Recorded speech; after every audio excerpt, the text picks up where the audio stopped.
Chair recognizes Dustin Devine. Thank you, Chair. I have some questions. Unfortunately, we do have a little bit from the USCA, a little bit of numbers that I would like to go over.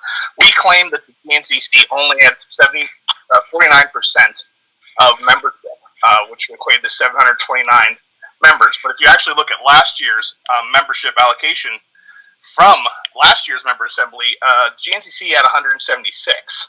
Other regions as well were down extraordinarily low, but magically have all bounced back. So now, as Pittsburgh is an at-large club that is also struggling to membership, maybe this is a question for you or Dean, what's the secret that you're giving to all the other regions to get their membership back up that we're withholding from the GNCC? Because according to these numbers, somehow the Dakotas went from 425 to 1,300 people.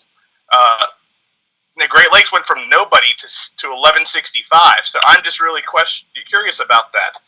Also, as a point of, so I think your numbers are flawed. The fact that you're assuming things based upon other ones when clearly your math right here doesn't allocate such numbers shows flawed logic. And the fact that USCA does not reach out to regions to get their own rosters, to have the region, if they're going to do the footlight for you, they should go ahead and be involved in actually sending you the numbers instead of us assuming we know how many people curled last year based upon what happened the previous year.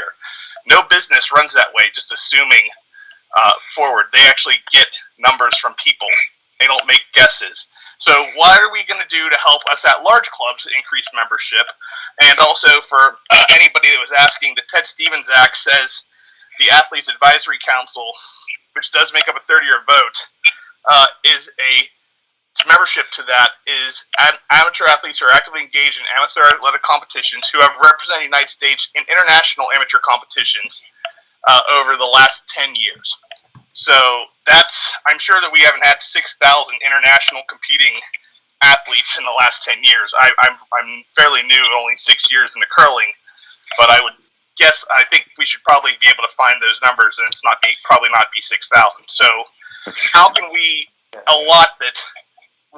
What's different? What did the GNCC, or what did you guys do to all the other regions, or what did the GNCC do so that we only got a 50%, but everybody else magically doubled or tripled their numbers in a year? Chair recognizes Dean Gemmell. Nice to hear from you. We are, we can question the veracity of the numbers for some time here. I think the reality is that nobody in this room or on that board wanted to take this decision, so those numbers were crunched pretty extensively. The idea that somehow we inflated or deflated numbers, I just asked, the GLCA went from the COVID year from 1,200 to 2,100 in the non-COVID year, so that sort of makes sense to me. On the athlete question, it's not about that we have 6,683 athletes, and I'll speak to this as a former USOPC AAC member. It is part of the Ted Stevens Act that athletes now, it used to be 20%, but recent federal law changed it to 33%. They get 33% of the voting block, of the voting power in any NGB. So it's not necessarily, it doesn't equate to one vote per athlete, because we certainly don't have 6,683 athletes, or whatever it is, as you've noted, competed in world events. There's a bar to be an Athlete Advisory Council voter. The Athlete Advisory Council is voted directly by those athletes. They have usually contested elections, and those athletes, in my own experience, serve their constituents and the sport really well. So I think it's unfair to them to criticize their role in this vote. For one thing, it's federal law. I mean, they get 33% of the power, essentially, in a vote. And so, that's the best way I can explain that. As to the other numbers, I think we could probably, after this meeting, verify a number of them. I'm not the CFO, obviously, but I think it's wrong to suggest that somehow these numbers were interpreted loosely or carelessly. Well, I only question it because, I as an at-large club see a lot of other at-large clubs that I guarantee did not want to go at-large other than to secure their vote, and magically their vote somehow is zero. Magically somehow through complicated, and maybe that's an oversight on our policies, where our policies are. I think that's a different issue related to the payment date, right? Right. I mean, I think that's a different issue. One thing clear on this. Real quick as well, I was not trying to disparage the athletes. I was just trying to provide some information as to what exactly goes into what the Amateur Athlete Council is, or the Athletic Council is, and that's pretty much international competing athletes. So I know it's not 6,000. No, it's not. It's not actually. They don't actually qualify for that. It's actually athletes who compete in a national championship are eligible to vote. So it's a larger pool than you might think, which is sort of irrelevant, to be honest. But I think I can understand that people look at that and say, why do athletes get 33% of the vote? As a national governing body, it's mandated, and I think it's important and should continue. I'm not saying it shouldn't. The other number. One thing I just want to make clear, though, Dustin, is we're not the USA Curling is not expelling the curlers within the GNCC geographic region. We are hopeful that all those clubs and all those curlers will continue to want to curl in USA Curling events. That's why we have 11 championships, etc. We want those curlers to compete. The board has just decided that they don't want a board member who happens to be not a supporter of the organization. As to the curlers, we fully support the curlers.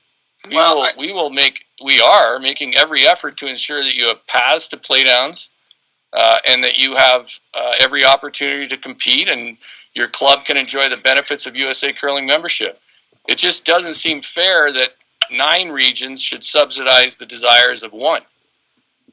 I'm a GNCC curler. I've been a GNCC member since 2006. I think the organization does a number of good things, but I don't see how they can act differently than every other board member. That's what this boils down to at the end. I don't think you'd accept that at your own club. No, and I can understand that, but I don't understand how, given that we're showing this shoddy number, we're basing decisions of who stays and goes off of guesstimate numbers that we don't know. Well, Dustin, I don't think they're guesstimates, and I think it's worth noting that he said it was there are a number of clubs that are where the GNCC leadership is active in, and they have decided not to join.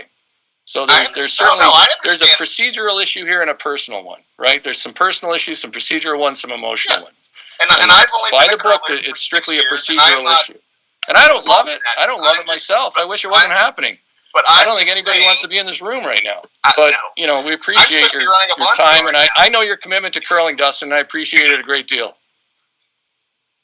I just think we should get the numbers better, more accurately. Going forward, if I'm still a member of this organization, I'm going to push for us better record keeping, more accurate data mining, so we know exactly what we have. Because obviously, I'm not saying anything's directly up, but this doesn't add up. How one region only got 50%, but everybody else somehow came back full. That's just amazing to me. Well, I think we welcome insight into the veracity of the numbers. I mean, I think we welcome it. Let's make that happen. I yield to bounds.